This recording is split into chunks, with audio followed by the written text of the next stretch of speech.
নমস্কার, শিল্পীর গল্পকথা চ্যানেলে আপনাদের সবাইকে স্বাগত। আমার আজকের নিবেদন নিহার রঞ্জন গুপ্তের লেখা একটি রহস্য গল্প। গল্পের নাম ডাইনির বাঁশি। আজ তার তৃতীয় পর্ব।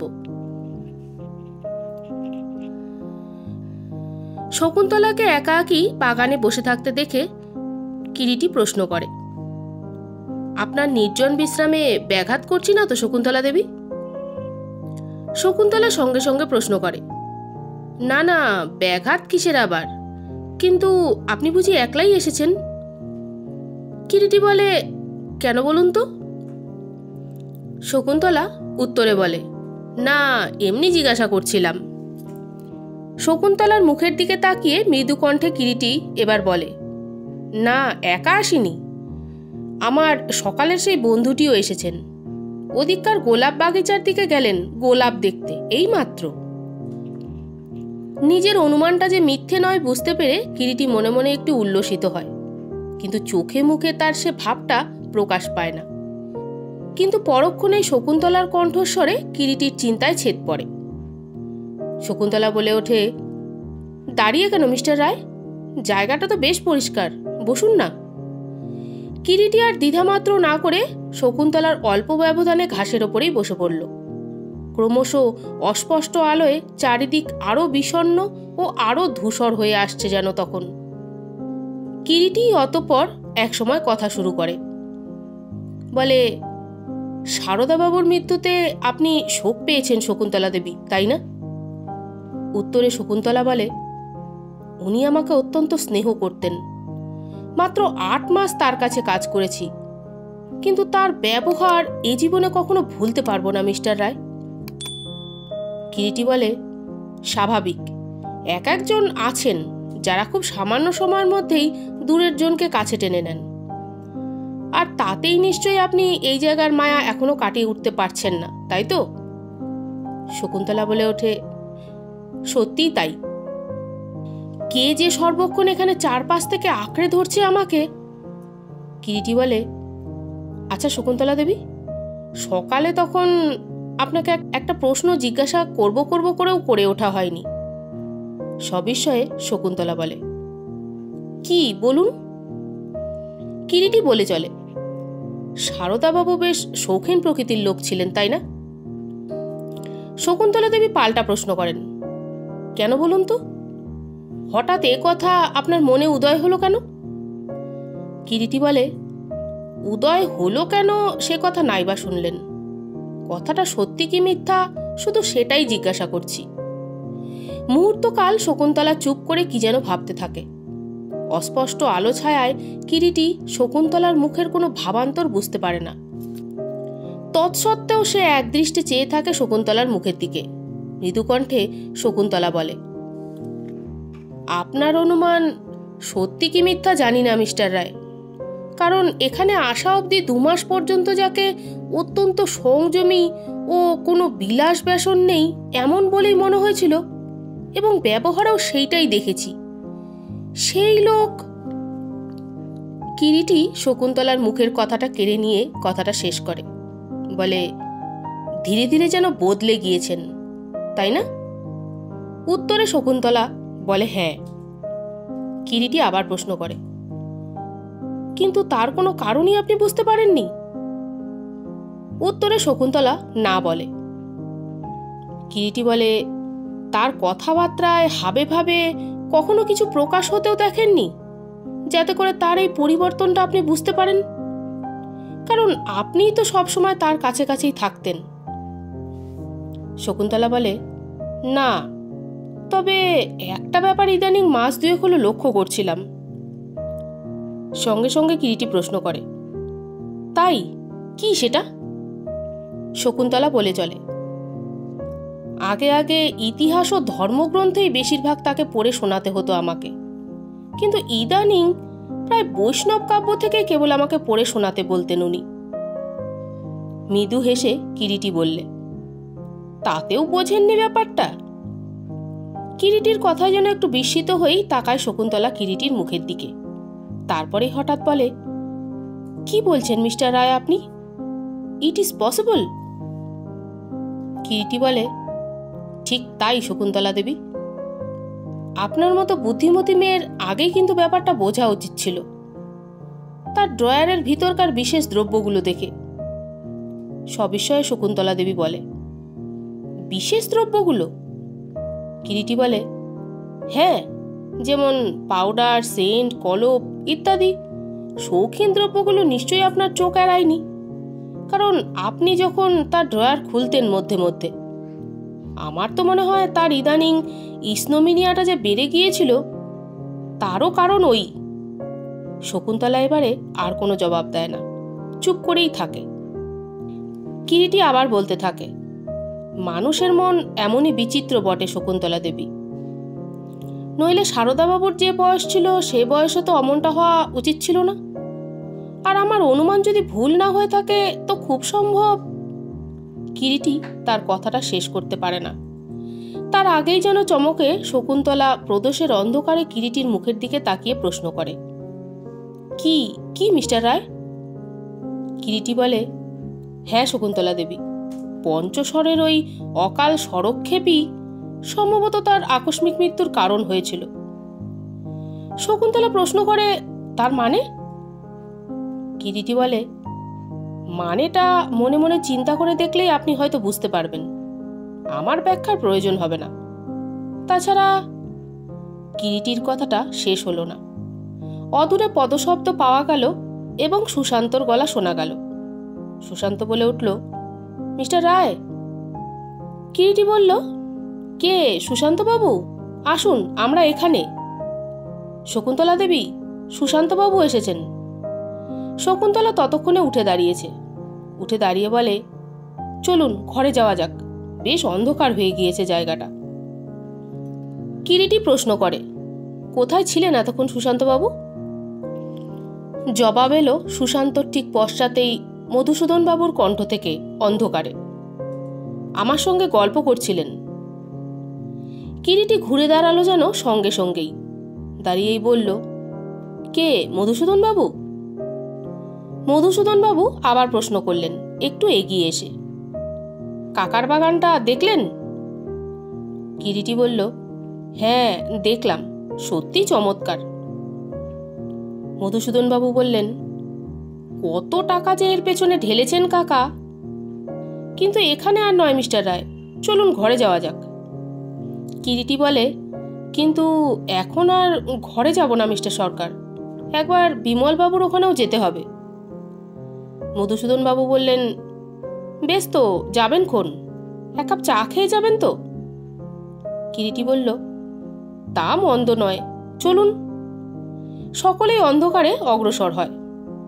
মধুসূদন বাবু বললেন, আমাকে অনুসরণ করে আসুন মিস্টার রায়, আপনারা পথ তো ঠিক চিনতে পারবেন না, আর একটু সাবধানে আসবেন, চারিদিকে যা ঝোপঝাড়, বলা যায় না কিছু। কিরিটি প্রশ্ন করে চলতে চলতেই অন্ধকারে, কেন, এখানে সাপ আছে নাকি?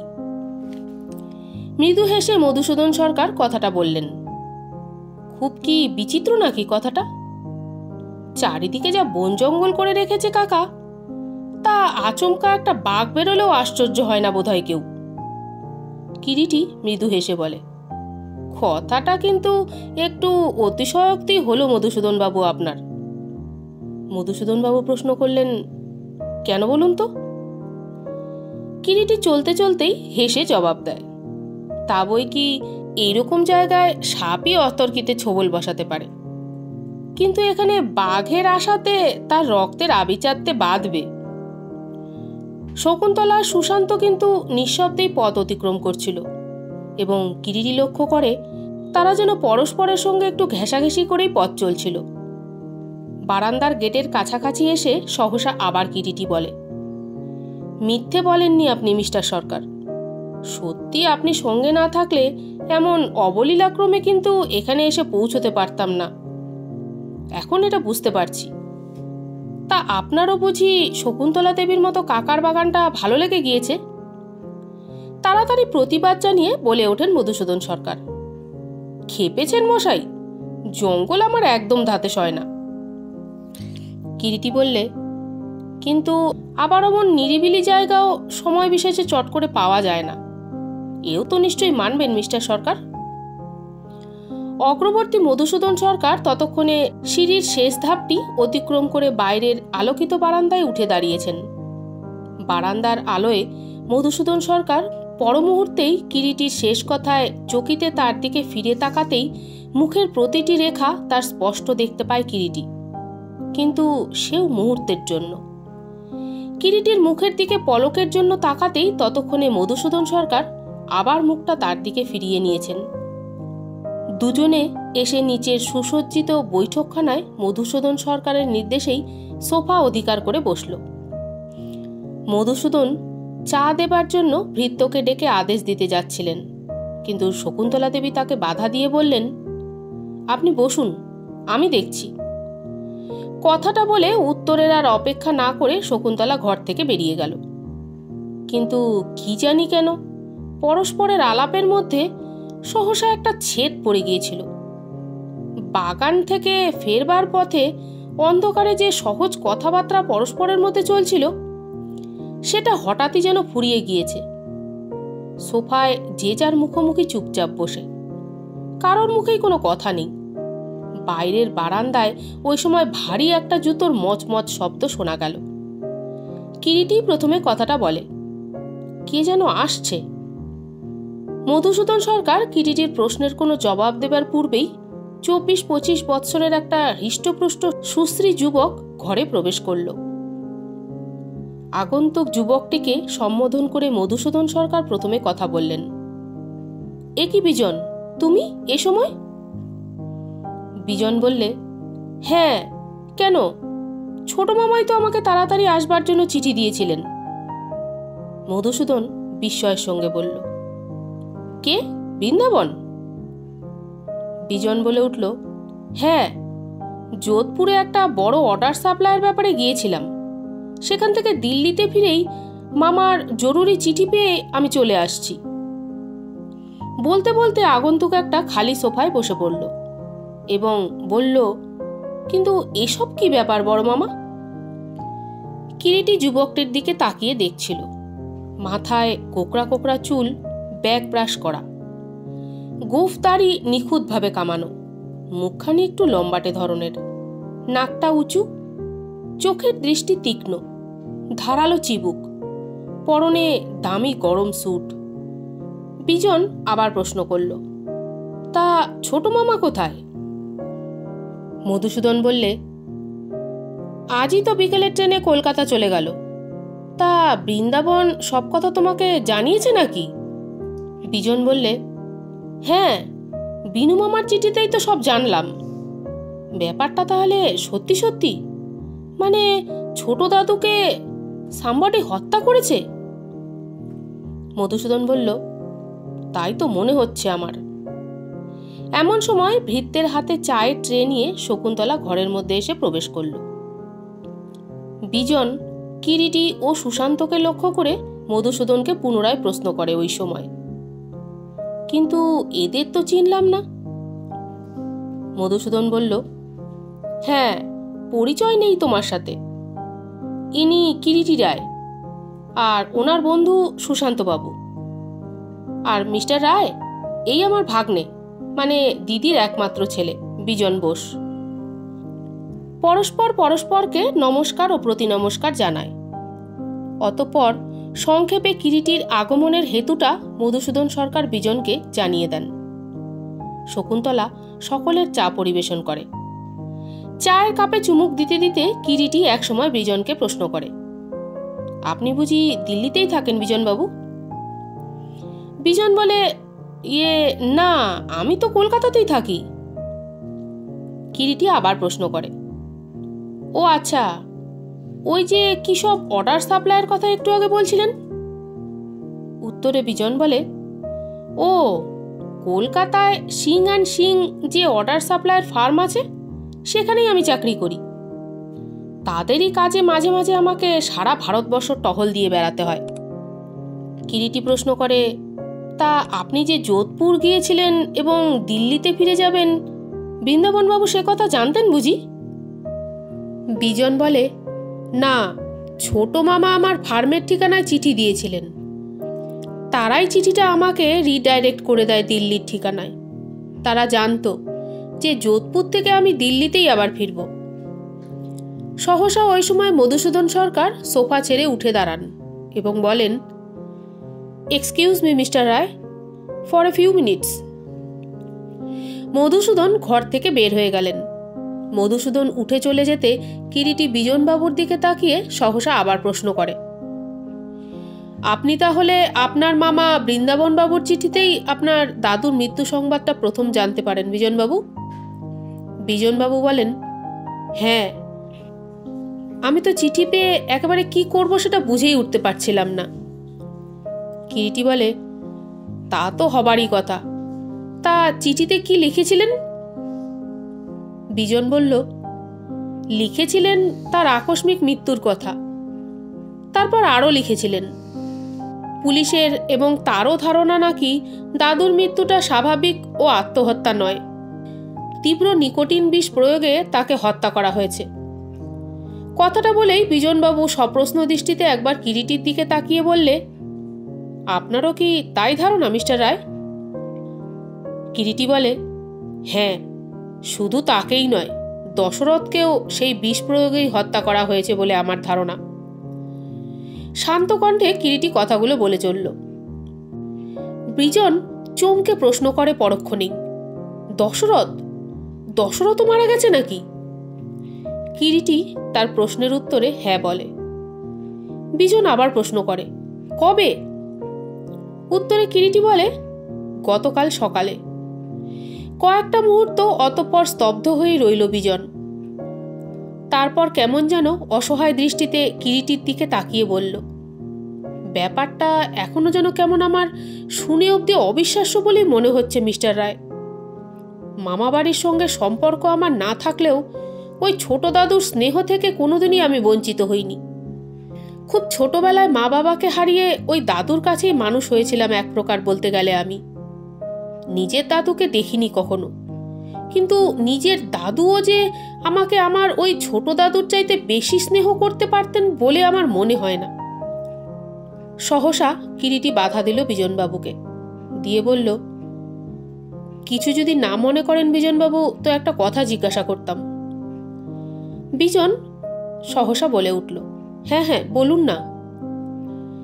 কিরিটি প্রশ্ন করে, মামা বাড়ি ছেড়েছেন আপনি কতদিন হলো? বিজন উত্তরে বলে, তা খুব বেশি দিন নয়, কলকাতা থেকে দাদু এখানে চলে আসার বছর খানেকের আগেই। কিরিটি আবার প্রশ্ন করে, হঠাৎ মামা বাড়ি ছেড়ে চলে গেলেন যে? উত্তরে নিঃশব্দে বিজন মাথাটা নিচু করল। কিরিটি মৃদু হেসে বলে, থাক, বলতে হবে না। বিজন বলে ওঠে, না, জানতে চেয়েছেন যখন তখন বলছি। মামিমা মানে ছোট মামার স্ত্রীর ব্যবহারটা।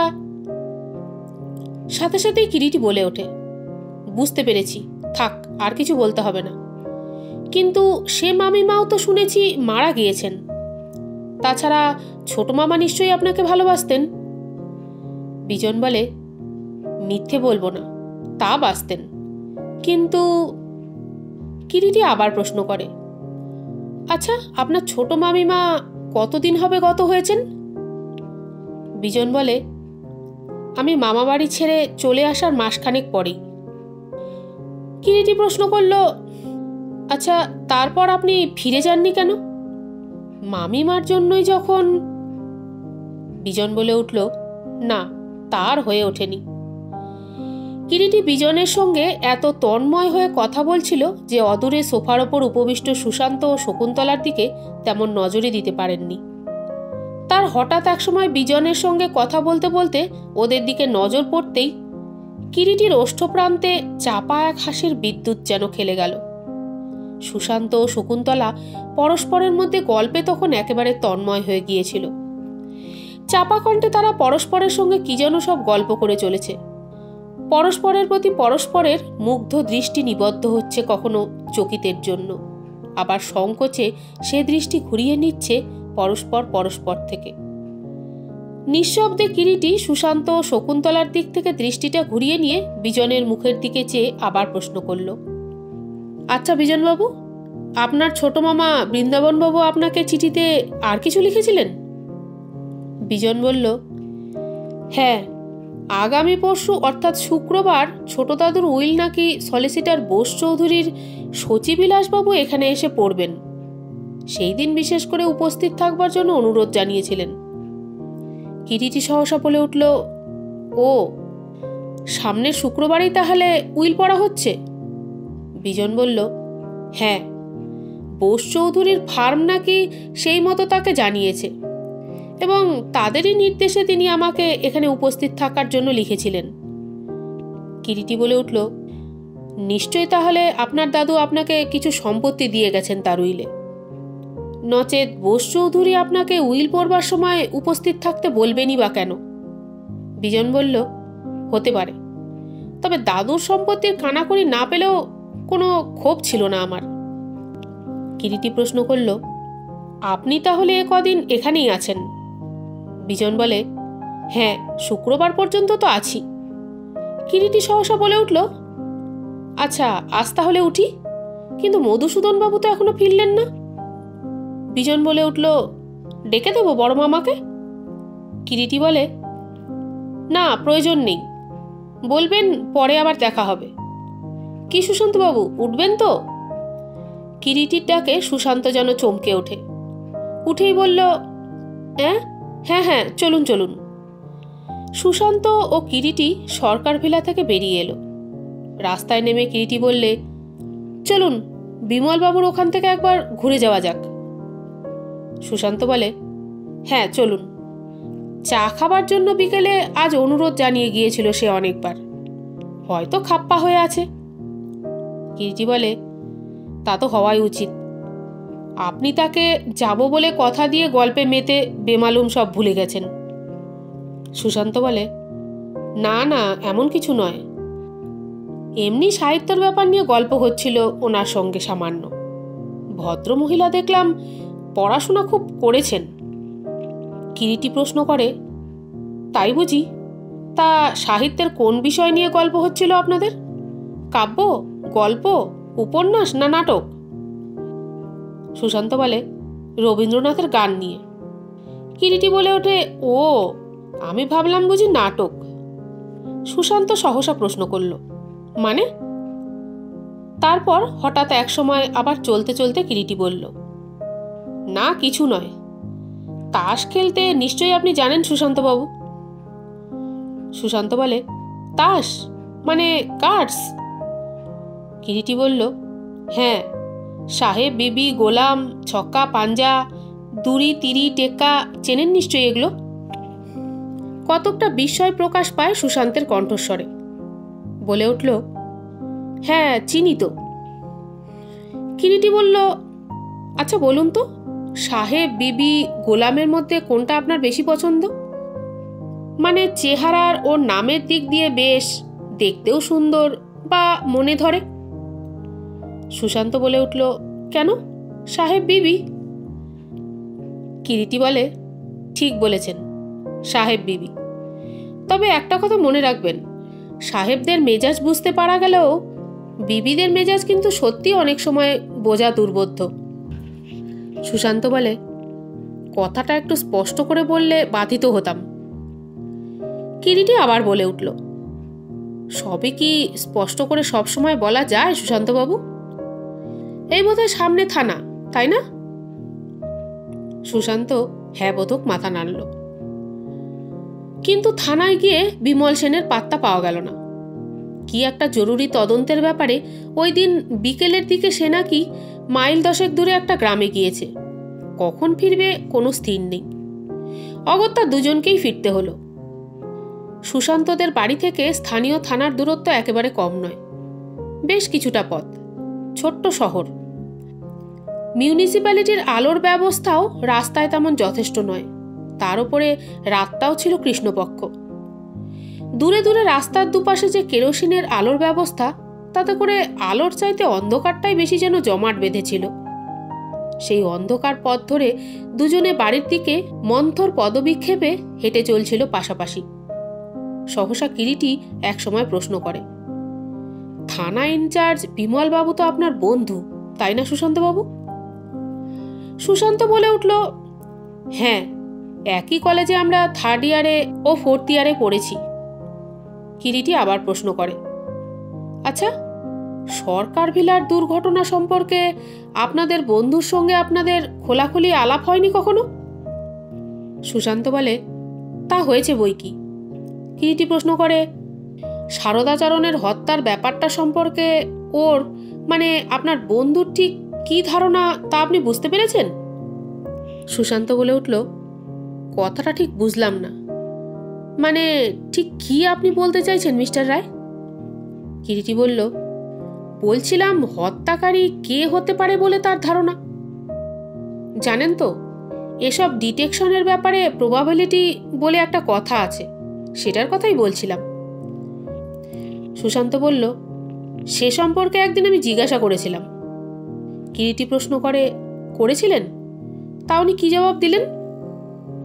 সুশান্ত বলে, ওর ধারণা ওই বৃন্দাবন বাবুই নাকি তার কাকাকে হত্যা করেছেন। কিরিটি কথাটা শুনে কিছুক্ষণ কোনো জবাব দিল না, যেমন চলছিল হেঁটে তেমনি হাঁটতে লাগলো এবং কিছুক্ষণ স্তব্ধতার পরে বলল, তা কেন উনি বৃন্দাবন বাবুকে সন্দেহ করেছেন কিছু বলেছেন? তার যুক্তি কি? সুশান্ত বলল, না, সেরকম কিছু বলেনি।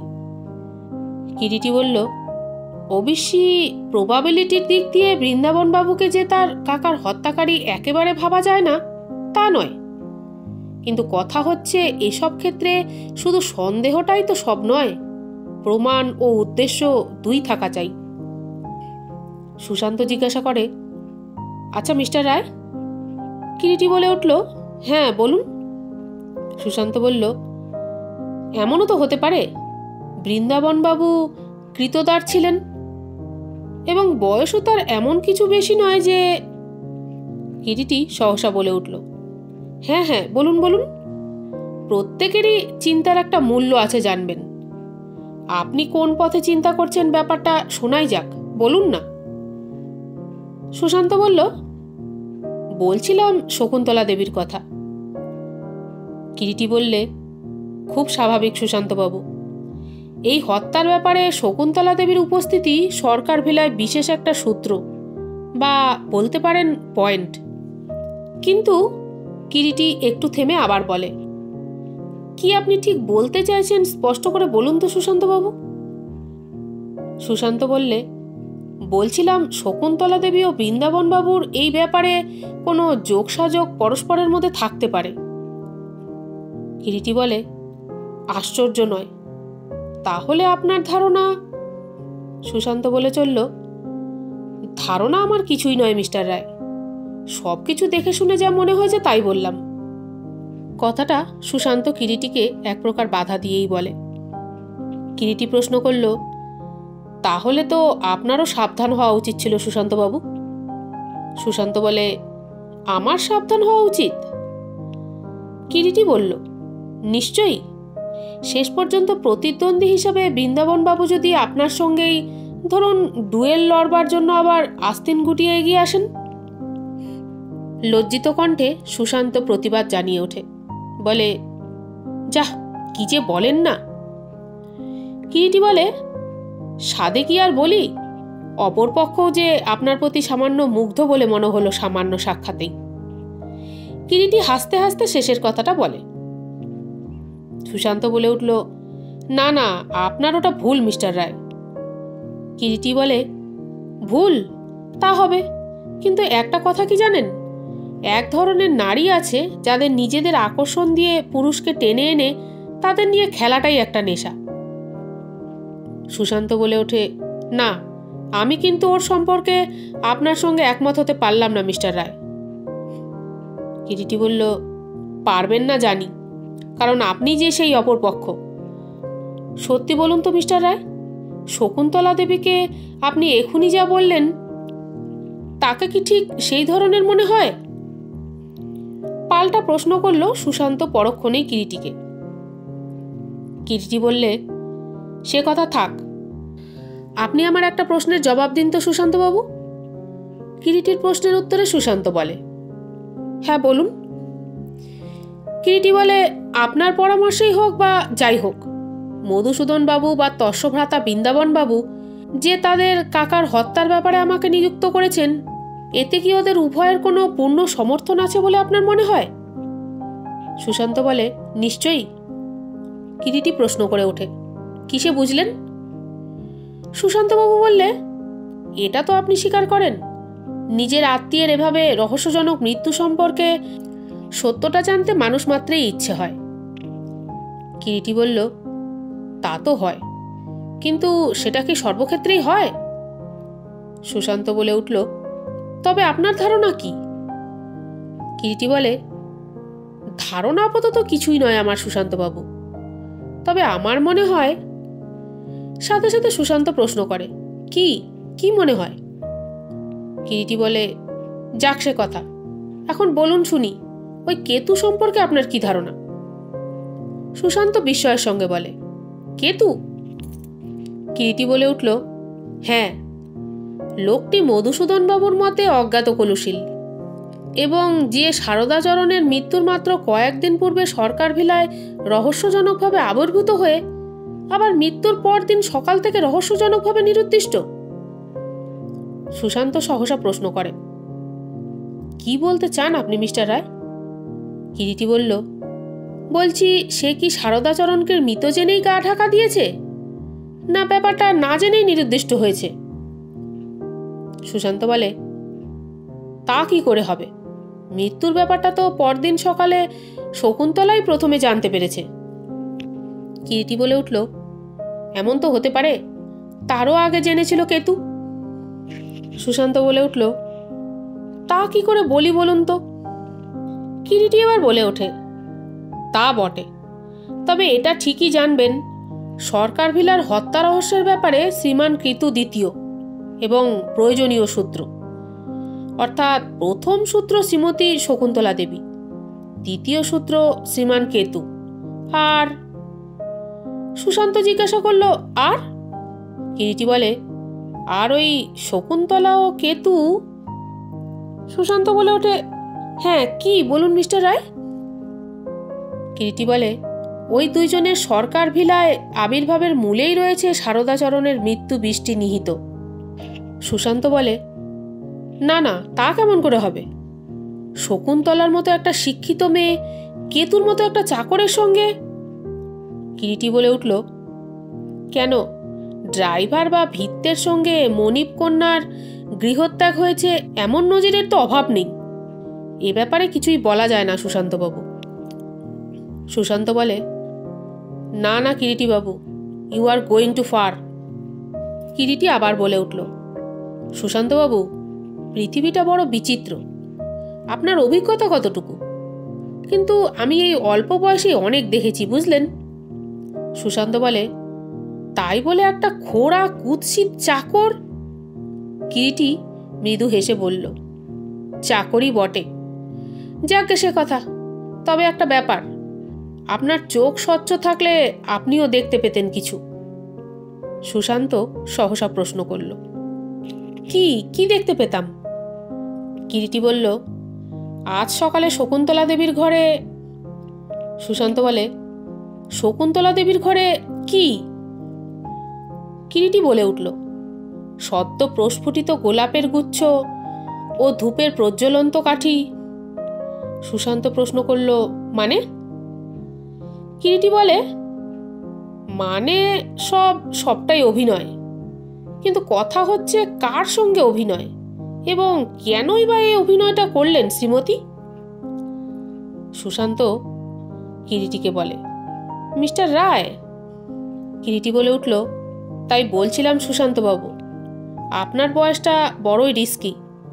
ও কেয়ার ঝোপ, গন্ধে মাতাল হয়ে হুট করে হাত বাড়াবেন না। জানেন তো কেয়ার ঝোপের আশেপাশেই আত্মগোপন করে থাকে কালনাগ। বিস্মিত দৃষ্টি তুলে সুশান্ত আবার অন্ধকারের পথ চলতে চলতে কিরিটির মুখের দিকে তাকায়। কিন্তু অন্ধকারে কিরিটির মুখটা ভালো করে তার নজরে পড়ে না। সুশান্তর মনে হয় কিরিটি যেন রীতিমতো হেয়ালি করে কথা বলছে, তাই একসময় সে প্রশ্ন করে, আপনি যেন বড্ড হেয়ালি করে কথা বলছেন মিস্টার রায়। কিরিটি বলে ওঠে, হেয়ালি নয় সুশান্তবাবু, সহজ সত্যি কথাগুলোই বলছি, এবং আজকের এই হত্যা রহস্যের আসল সত্যটা যেদিন আপনার চোখের সামনে স্পষ্ট হয়ে উঠবে, দেখবেন মিলিয়ে আজ যা বলছি মিথ্যা বা অতিশয়োক্তি নয়, এর কিছুই। কিন্তু বাড়ির কাছে এসে পড়েছি, চলুন, চায়ের পিপাসায় গলাটা শুকিয়ে কাঠ হয়ে উঠেছে, এক কাপ চায়ের প্রয়োজন বর্তমানে সবচাইতে বেশি।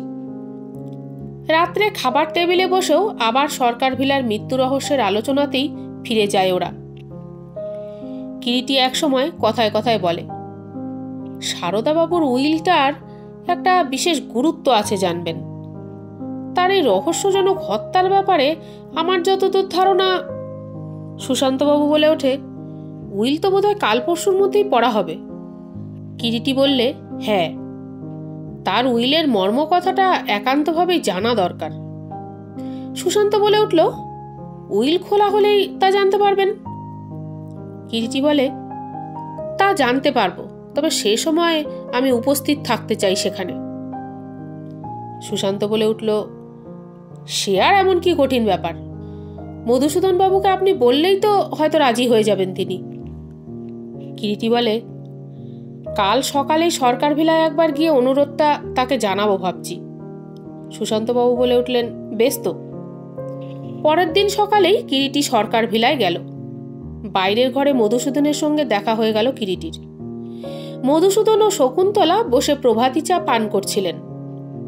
মধুসূদন আহ্বান জানালেন কিরিটিকে, এই যে মিস্টার রায়, আসুন আসুন, একেবারে সকালেই যে, কোনো মীমাংসায় পৌঁছাতে পারলেন নাকি? কিরিটি বলে উঠল, না, ব্যাপারটা বড় জটিল বলে মনে হচ্ছে। বলতে বলতেই তির্যক দৃষ্টিতে একবার তাকালো কিরিটি মধুসূদনের মুখোমুখি উপবিষ্ট শকুন্তলার দিকে। মধুসূদন বাবু বলে উঠলেন, তাহলে এখনো কিছু বুঝতে পারেননি?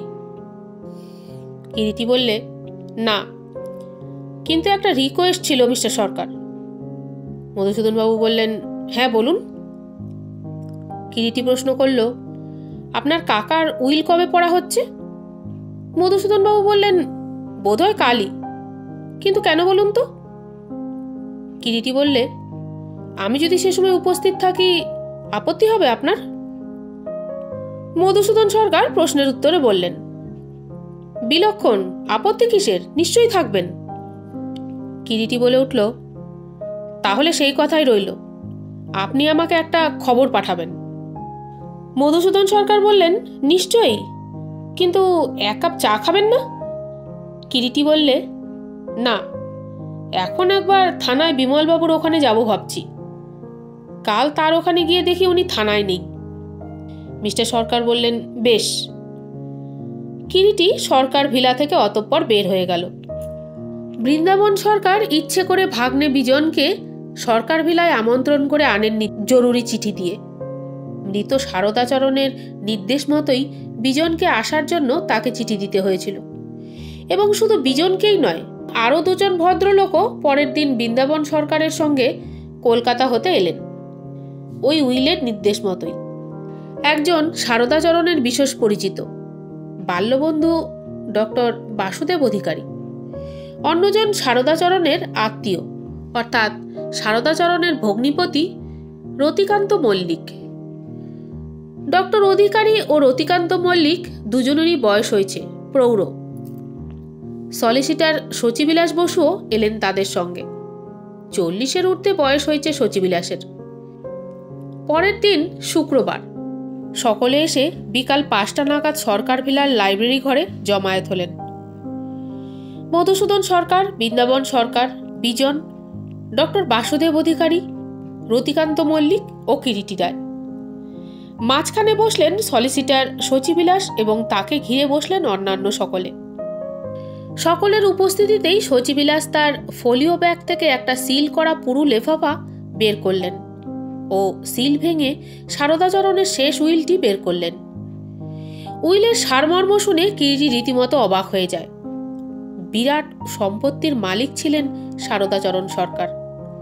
স্থাবর অস্থাবর ব্যবসা ও নানা ধরনের সম্পত্তি মিলিয়ে প্রায় 50 লক্ষ টাকার সম্পত্তি, এবং সেই সম্পত্তির ভাগ বাটোয়ারার যে নির্দেশ তিনি দিয়ে গিয়েছিলেন তা হচ্ছে এইরূপ: কলকাতা, বোম্বাই ও দিল্লির জুয়েলারি ব্যবসার 2/3 অংশ দিয়ে গিয়েছিলেন তিনি বৃন্দাবন সরকারকে, এবং বাকি 1/3 অংশ নিরুদ্দিষ্ট মধুসূদন সরকারকে। কলকাতার বাড়িটা দিয়েছিলেন বিজনকে, সরকার ভিলা দিয়েছিলেন শকুন্তলা দেবীকে জীবন সত্ত্বে। ব্যাংকের নগদ 1 লক্ষ টাকা সমান ভাগে অর্ধেক দিয়েছিলেন ডক্টর বাসুদেব অধিকারী ও রতিকান্ত মল্লিকের হাতে একটা দাতব্য হাসপাতাল তৈরির জন্য, তার মৃতজ্যেষ্ঠ রণদাচরণের স্মৃতি রক্ষার্থে, এবং বাকি অর্ধেক সমান ভাগে বৃন্দাবনের কন্যা ও বিজনকে। মধুসূদন যদি জীবিত না থাকে তার অংশ সব পাবে বৃন্দাবন। উইল পড়া শেষ করে শচীবিলাস উইলটা ভাঁজ করছেন। ভৃত্য ট্রেতে গরম চা নিয়ে এলো ঘরে। ট্রেটি ছোট এবং তাতে মাত্র 4টি কাপই সাজানো। মধুসূদন ভৃত্যের দিকে তাকিয়ে বললেন, এ কি, 4 কাপ চা আনলি কেন? ভৃত্য বললে, ট্রেটা ছোট তাই আনতে পারিনি, এখনই আনছি।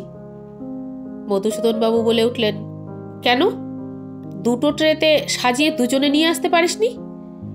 যত বেটা উজবুক এসে এ বাড়িতে জুটেছে। বলে মধুসূদন নিজেই সোফা থেকে উঠে ঘর থেকে বের হয়ে যাচ্ছিলেন, কিন্তু বৃন্দাবন বাধা দিলেন। বললেন, তুমি ব্যস্ত হচ্ছ কেন দাদা, ও এখনই নিয়ে আসবে, তুমি বসো। ভৃত্য তখনও বকুনি খেয়ে ট্রেটা হাতে ধরেই দাঁড়িয়ে আছে। মধুসূদন বাবু আবার ঝাঁঝিয়ে বলে উঠলেন ভৃত্যকে, আবার হা করে দাঁড়িয়ে আছে দেখো, কোণের ওই টেবিলে ট্রেটা নামিয়ে রেখে কাপগুলো হাতে হাতে দে না। ভৃত্য এধারে ঘরের কোণে যে বড় টেবিলটা ছিল সেটার উপর নিয়ে গিয়ে ট্রেটা নামিয়ে রাখল। মধুসূদন তখন সেই টেবিলের কাছে এগিয়ে যান। মধুসূদন আবার বলেন ভৃত্যকে, যা, বাকি কাপগুলো নিয়ে আয়। ভৃত্য বাইরে বেরিয়ে গেল এবং একটু পরে বাকি 3 কাপ চা নিয়ে এসে টেবিলের ওপর নামিয়ে রাখল। সকলের হাতেই অতঃপর মধুসূদনের নির্দেশে 1 কাপ করে চা এগিয়ে দিল ভৃত্য। তোমরা শুরু করো, আমি আসছি এখনই, বলে মধুসূদন ঘর থেকে বের হয়ে গেলেন পুনরায়। সকলেই হাতে চায়ের কাপ নিয়ে চুমুক দিতে উদ্যত, এবং সর্বাগ্রে বোধহয় বিজনই চায়ের কাপে চুমুক দিল। কিন্তু দ্বিতীয় চুমুক দেওয়ার আগেই বিজনের কম্পিত হাত থেকে কাপটা যেন নিচের মেঝের কার্পেটের ওপরে সশব্দে পড়ে গেল, এবং সঙ্গে সঙ্গে অস্ফুটে একটা কাতরোক্তি করে বিজন যে সোফার ওপরে বসেছিল সেই সোফার ওপরে এলিয়ে পড়ল। কি হলো, কি ব্যাপার বিজনবাবু? বলতে বলতে সকলেই ততক্ষণে যে যার আসন ছেড়ে উঠে দাঁড়ায় এবং বিজনের দিকে এগিয়ে আসে। কিরিটিও এগিয়ে আসে ক্ষিপ্রপদে। নিদারুণ যন্ত্রণায় বিজনের সমস্ত মুখের পেশিগুলো তখন কুঞ্চিত ও প্রসারিত হচ্ছে, চক্ষু দুটি বিস্ফারিত। কি যেন বলবার চেষ্টা করেও বিজন কিছু বলতে পারল না, কথা জড়িয়ে গেল। সকলের উৎকণ্ঠিত চোখের দৃষ্টির সামনেই সহসা বিজনের মাথাটা একপাশে কাত হয়ে পড়ল পরক্ষণেই। অভাবিত আকস্মিক পরিস্থিতি। সকলেই শুধু নিস্পন্দন, বাক্যহারা নয়, বিমূঢ়। কিরিটি সর্বাগ্রে বিজনের স্থির নিস্পন্দন দেহটা একবারের জন্য স্পর্শ করে ডাক্তার অধিকারীর দিকে তাকিয়ে বললেন, দেখুন তো ডক্টর অধিকারী। বিমূঢ় ডক্টর অধিকারী কেমন যেন স্লথ পায়ে এগিয়ে গেলেন কিরিটির নির্দেশে, এবং নিস্পন্দন বিজনের পালসটা একবার দেখেই তার হাতটা ছেড়ে দিয়ে বিষণ্ণ কাতর দৃষ্টিতে কিরিটির দিকে তাকিয়ে নিঃশব্দে মাথা নাড়লেন কেবল। ঠিক সেই মুহূর্তেই মধুসূদন ঘরের মধ্যে প্রবেশ করে। বিজনকে ঘিরে সকলকে দাঁড়িয়ে থাকতে দেখে উৎকণ্ঠিতভাবে প্রশ্ন করলেন, কি ব্যাপার? ডক্টর অধিকারী বললেন, বিজন ইজ ডেড মধুসূদন। মধুসূদন বিস্ময়ের সঙ্গে বলে উঠল, সে কি? ডক্টর অধিকারী বললেন, হ্যাঁ, he is no more. Instantaneous death হয়েছে বিজনবাবুর। কিরিটিও যেন ডক্টর বাসুদেব অধিকারীর কথায় স্তব্ধ বিমূঢ় হয়ে গিয়েছিলেন ক্ষণিকের জন্য, কিন্তু পরক্ষণেই সে আবার নিজেকে সামলে নিয়ে নিচু হয়ে মেঝের কার্পেট থেকে কাপটা তুলে নিতে গিয়ে দেখল কিছুক্ষণ পূর্বে তাদের সকলের দৃষ্টির সামনে মেঝেতে বিজনের হাত থেকে যে কাপটা পড়ে গিয়েছিল ইতিমধ্যে বিজনের সোফার তলায় চলে গিয়েছে কোন এক সময়। কারোর পায়ের ধাক্কায় বোধহয় কাপটা সোফার তলে চলে গিয়েছিল। কিরিটি সোফার নিচ থেকে হাত ঢুকিয়ে কাপটা তুলে নিল। কাচের কাপের গায়ে তখনও চা লেগে রয়েছে। ডক্টর অধিকারীর উচ্চারিত কথাটা যেন ঘরের মধ্যে উপস্থিত সকলকেই একেবারে বোবা করে দিয়েছিল। মৃদু কণ্ঠে কিরিটি যেন কতকটা আত্মগতভাবেই বললেন, এমন আকস্মিক মৃত্যু? শচীবিলাস বললেন, হঠাৎ এভাবে হার্ট ফেল করলেন? কোনো অসুখ টসুখ ছিল নাকি? বৃন্দাবন অসহায়ভাবে মাথা নেড়ে বললেন, কই সেরকম কোনো রোগ ওর ছিল বলে তো শুনিনি। আকস্মিক হার্ট ফেল বলেই কি আপনার মনে হয় ডক্টর অধিকারী? সহসা কিরিটি ডক্টর অধিকারীর দিকে চেয়ে প্রশ্নটা করল। ডক্টর অধিকারী বলল, হ্যাঁ। কিরিটি আবার বলে, বলছিলাম পয়জনিং নয় তো? বিস্মিত ডক্টর অধিকারী এবারে সপ্রশ্ন দৃষ্টিতে তাকালেন কিরিটির মুখের দিকে, তাকিয়ে বললেন, পয়জনিং? কিরিটি প্রশ্ন করল, হ্যাঁ। নিকোটিন পয়জনিং নয় তো? ডক্টর অধিকারী বলল, নিকোটিন পয়জনিং? একটা অভিশপ্ত চাপা কান্নার মতোই যেন মৃদু উচ্চারিত বৃন্দাবন বাবুর কথাটা ঘরের মধ্যে উপস্থিত সকলকে একটা বৈদ্যুতিক শক দেয় আকস্মাৎ। কিরিটি আবার বললে, হ্যাঁ, একান্ত দুঃখের সঙ্গে বলতে বাধ্য হচ্ছি আমি, এটাও বোধহয় হত্যা। প্রশ্নটা করলেন মধুসূদন সরকার। এবারে বললেন, হত্যা? কি বলছেন মিস্টার রায়? মিস্টার রায় বললেন, মনে তো হচ্ছে তাই, তবে ময়না তদন্ত না হওয়া পর্যন্ত বেশি কিছুই ডেফিনিট বলা যাবে না। তবে মধুসূদন বাবু, আপনি এক্ষুনি একবার থানায় বিমলবাবুকে খবর দিন। আরো ঘন্টাখানেক পরে সংবাদ পেয়ে বিমল ছুটে আসে। বিমল সব শুনে বলে, তাহলে আপনার ধারণা mister Roy, it's a similar case? Kiriti বলে, আমার তো তাই বলেই মনে হচ্ছে। এই কাপটা একবার অ্যানালিসিস করতে পাঠাতে পারেন? তবে আমার মনে হয়। বিমল বলে, কি? কিরিটি বলে, এবারেও হয়তো পূর্বের মতোই অ্যানালাইসিস করে কিছুই পাওয়া যাবে না হতে। সহসা বিমল প্রশ্নটা করল, আচ্ছা মধুসূদন বাবু, চা তৈরি করেছিল কে? মধুসূদন বাবু বললেন, তা তো জানি না, তবে চাকরদের মধ্যেই কেউ হবে। কিরিটি ওই সময় বলে, যে ভিত্তটি ঘরে ট্রেতে চা নিয়ে এসেছিল তার নাম গোকুল না বৃন্দাবন বাবু? বৃন্দাবন বাবু উত্তরে বললেন, হ্যাঁ। কিরিটি বলে, তাকে একবার এ ঘরে ডাকুন তো। তখনই গোকুলকে ডাকা হলো এই ঘরে। ভৃত্যদের মহলেও দুঃসংবাদটা ততক্ষণে পৌঁছে গিয়েছে। বেচারি কাঁপতে কাঁপতে ঘরে এসে ঢুকল। কিরিটি প্রশ্ন করল, গোকুল, কে চা তৈরি করেছিল আজ? গোকুল বলে, আগে দিদিমণি করেছেন বাবু, আর আমি সব জোগাড় করে দিয়েছি। কিরিটি বলল, দিদিমণি অর্থাৎ শকুন্তলা দেবী? আর কেউ সেখানে ছিল? কিরিটি প্রশ্ন করল। গোকুল বলে, আগে না বাবু। কিরিটি প্রশ্ন করল, চা করতে করতে তুমি বা দিদিমণি একবারও গিয়েছিলে ঘর থেকে বাইরে?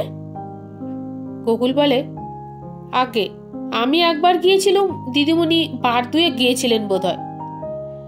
কিরিটি আবার প্রশ্ন করল, সে সময় কেউ ঢুকেছিল ঘরে? গোকুল বলল, তা তো জানি না। আচ্ছা তুমি যেতে পারো। গোকুল কাঁপতে কাঁপতে চলে গেল। মধুসূদন বাবু বললেন, তাহলে মিস্টার রায়? মধুসূদন সরকারের প্রশ্নে তার দিকে তাকিয়ে কিরিটি বললে, এমনও তো হতে পারে মধুসূদন বাবু, এ ঘরেতে ট্রেতে করে চা আসার পর তারপরে কেউ কাপে তা মিশিয়ে দিয়েছে সবার অলক্ষ্যে। বিশেষ করে আমরা তো সবাই তখন কথাবার্তায় অন্যমনস্ক ছিলাম। কথা বললে এবারে বৃন্দাবন সরকার। কিন্তু তাই যদি হয়ে থাকে তো এতগুলো কাপের মধ্যে মাত্র একটা কাপেই বিষ মিশানো হলো, এবং সেক্ষেত্রেও কেবল ইচ্ছে করেই যদি কেউ কাউকে হত্যা করার জন্য আপনার ধারণা মতো কাপে বিষ মিশিয়ে থাকে, তাহলে যাকে হত্যা করার জন্য ঠিক বিষ মেশানো হয়েছিল সেই বিশেষ জনকে সে কাপটা না দিয়ে যদি এ ঘরের অন্য কেউ সেই কাপটা নিত, তবে কি? নিঃসন্দেহে সেই ওই কাপটার চা পান করত, তারই মৃত্যু হতো বৃন্দাবন বাবু। সেদিক দিয়ে হয়তো হত্যাকারী একটা চান্সই নিয়েছিল। বৃন্দাবন বাবু বললেন, চান্স? হ্যাঁ, কিন্তু কেবল বিজনবাবুর কথা ভাবছেন কেন? হত্যাকারী হয়তো আপনি, মধুবাবু, বিজনবাবু তিনজনের ওপরেই অ্যাটেম্প নিয়েছিলেন আজ। বৃন্দাবন সরকার চকিতে বলল, সে কি? কিরিটি মৃদু কণ্ঠে বলে, আমার অনুমান যদি মিথ্যে না হয় বৃন্দাবন বাবু, তো তাই। বিমল বললে, কিন্তু শকুন্তলা দেবীকে একবার ডাকলে হতো না মিস্টার রায়? কিরিটি শান্ত কণ্ঠে বললে, ডাকিয়েও তো কোনো কিনারা করতে পারবেন বলে আমার মনে হয় না বিমল বাবু আজকের এই রহস্যের। বিমল বলল, তাহলে? কিরিটি বলল, আপাতত ওই মৃতদেহটা এখান থেকে সরিয়ে ময়না তদন্তে পাঠাবার ব্যবস্থা করুন, আর যতক্ষণ না এই হত্যা রহস্যের তদন্ত শেষ হয় কেউ যেন এ বাড়ি থেকে না যান, সেই নির্দেশই সকলকে আপনি দিন। কিরিটির কথায় সকলেই চমকে তার মুখের দিকে তাকালো, কিন্তু যাকে কথাটা বলা হলো সেই বিমলবাবু কারোর দিকে না তাকিয়ে গম্ভীর কণ্ঠে বললে, তাহলে কেউ আমার পারমিশন ব্যতীত এ বাড়ি ছেড়ে যাবেন না, এ কথাই রইল। কেউ কোনো সাড়া দিল না, সবাই নির্বাক নিস্পন্দন যেন। কিরিটে যে তখনকার মতো সরকার ভিলা থেকে সকলের যাওয়াই বন্ধ করলো তাই নয়, নিজেও সে রাত্রের মতো সরকার ভিলা থেকে যাবে না বলেই সুশান্তকে একটা সংবাদ তখনই বিমলের সিপাইয়ের সাহায্যে পাঠিয়ে দিতে বলল। এবং শুধু সেই রাত্রেই নয়, পরপর আরো 4টি দিন ও রাত সরকার ভিলার চৌহদ্দির মধ্যে ওই লোকগুলোকে খাঁচায় আবদ্ধ জানোয়ারের মতোই যেন বন্দী হয়ে থাকতে হয়েছিল। একমাত্র ছুটি পেয়েছিলেন পরের দিন ওই দল থেকে সারদাচরণের সলিসিটার শচীবিলাসবাবু, আর কেউ বাইরে পা বাড়াবার হুকুম পাননি দারোগা বিমল সেনের কাছ থেকে, কিরিটির নির্দেশেই। সত্যি সে এক বিচিত্র পরিস্থিতি, বিশেষ করে কথার চলে সেই রাত্রেই যখন সকলের সামনে দাঁড়িয়ে কিরিটি বলেছিল, সারদাচরণ, দশরথ ও বিজনবাবুর হত্যাকারী একজনই, এবং সে হত্যাকারী তখনও তাদের মধ্যে ওই সরকার ভিলাতেই উপস্থিত আছে। তখন কিরিটির কথায় সে রাত্রে উপস্থিত সকলেই মুহূর্তের জন্য পরস্পরের প্রতি অপাঙ্গে দৃষ্টিপাত করে অজানিত এক দুর্বোধ্য আশঙ্কায় মনে মনে শিউরে উঠছিল। একটা সত্য কথা উচ্চারণের মধ্যে যে এমন একটা ভয় আতঙ্ক থাকতে পারে, সেটা যেন সকলেই সেদিন মর্মে মর্মে অনুভব করেছিলেন, অথচ কেউ সেদিন এতটুকু প্রতিবাদ জানাতে পারেনি। একটা দুর্বোধ্য আতঙ্কে কেমন যেন সব বোবা হয়েছিল।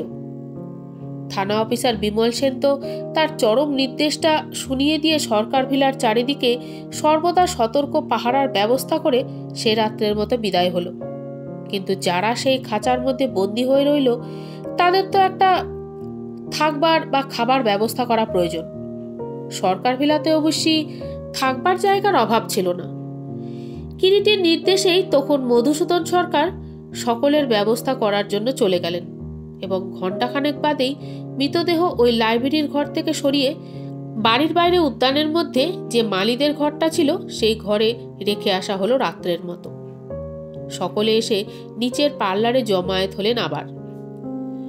প্রৌঢ় ডাক্তার অধিকারী একসময় কিরিটিকে বললেন, এ কি বিশ্রী ঝঞ্ঝাটে পড়া গেল বলুন তো মিস্টার রায়।